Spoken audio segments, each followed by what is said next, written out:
Greetings, my fellow travelers. Well, I've just spent a little 45 minutes adding to the settlement. And yes, there's a greenhouse, for lack of a better word, although it's technically speaking not a greenhouse at all. On top of this building, differentiated from this building, short of going inside in some different floor arrangement. So yeah, support has been added under all three arches. And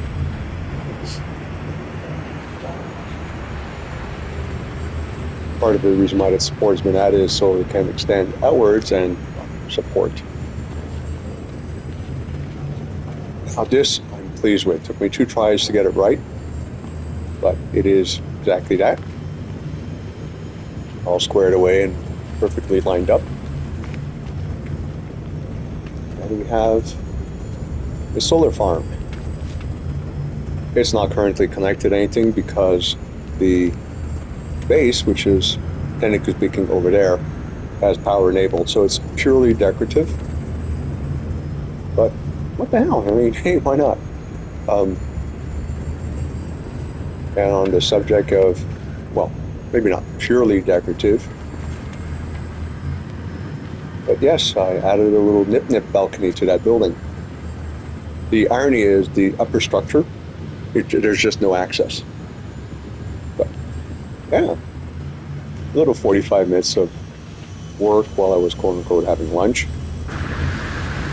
The lunch took 45 minutes because I was distracted by the building. The building took 45 minutes, possibly because I was distracted by chewing and preparing. So yeah, added a few things around the landing pads. Oh, that's embarrassing. Yeah, that I'm particularly pleased with that touch. These guys actually do work. Although the game limits you to 3 per planet, which is kind of bizarre because why 3 per planet? Why can't you have like 50 of these all lined up in a row? I mean, I can understand it may be limiting to a certain number in a certain area. Because the last thing you want to do is, cause oxygen starvation to the people maintaining them. But in this case, it's nitrogen, so not exactly an issue. Although, don't get me wrong, nitrogen does serve its purpose. The brick pallets, a little cement mixer. Yes, you are seeing that right. There is a bunch of automated fishing things, which are not fishing, or at least I hope to God they're not fishing. They're just waiting distribution. I'll be fucking damned.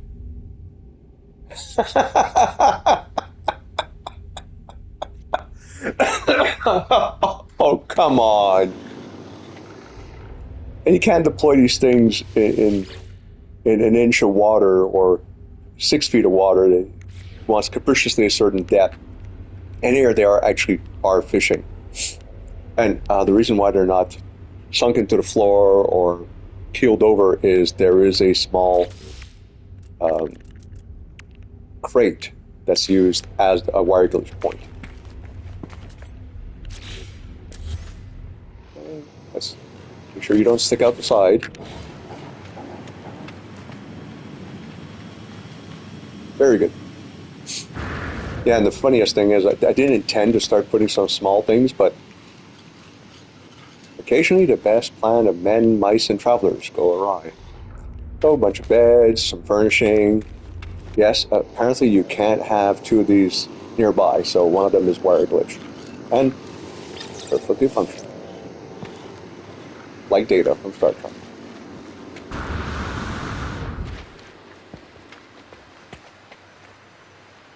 Alright, oh yeah. There's the other warehouse.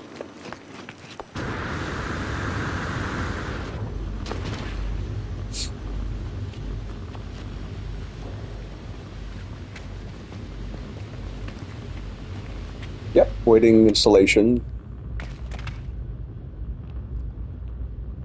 Either tables or saunas, depending on what size they are.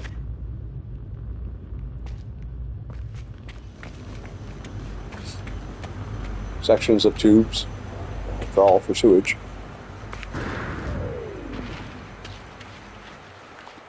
Alright, note to self, speed this part up.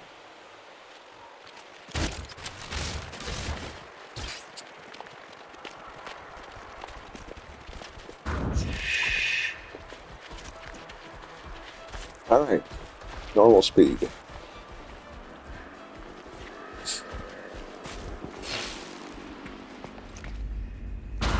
I don't understand why the steps don't match up properly. I mean, I'm using cuboids as references, right? Because of course the cuboids don't match up perfectly, so yes, one of our clients just loves that spot, but people want to pet him, so we put a barrier. Alright, for those people from Jakku and Tatooine who like a little bit warmer corner, the gaming lounge, the hookah or geknip area, plenty of stools.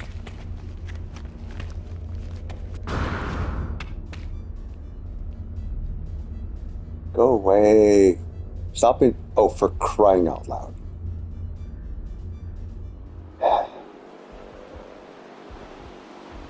Dear developers, if you want me to forget I'm playing a video game, if you want me to immerse myself, just get rid of that sort of stupidity.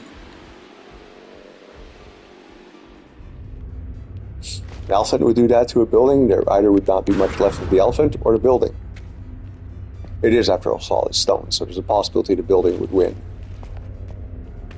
People from northern climes, or the Assassin Guild.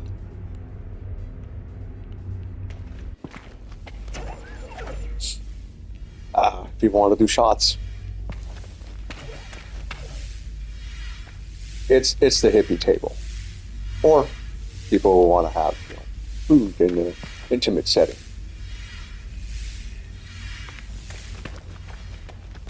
And that, my fellow travelers, is that I am going to have to rewatch some videos by Beeblebum. And anyone else I can find that deals with blinking lights and stuff, so I can install some blinking lights around the structure. I love the effect of the water flowing into the hole.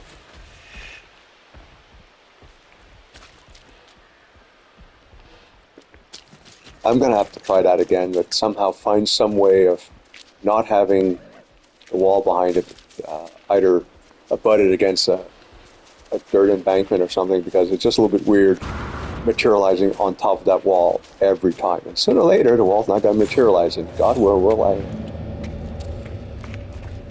materialize before I do, I should say. Yeah, because apparently we cannot build a 1/10 or 2/10 of a second delay in travelers materializing. I think the average player wouldn't even notice. And that, fellow travelers, is that. I wish you a fond farewell. I'm off to play a little Oblivion because this was not exactly what I was planning on doing. I'm planning on raiding a couple of Oblivion gates and a couple bandit camps. And, well, still a pleasant interlude.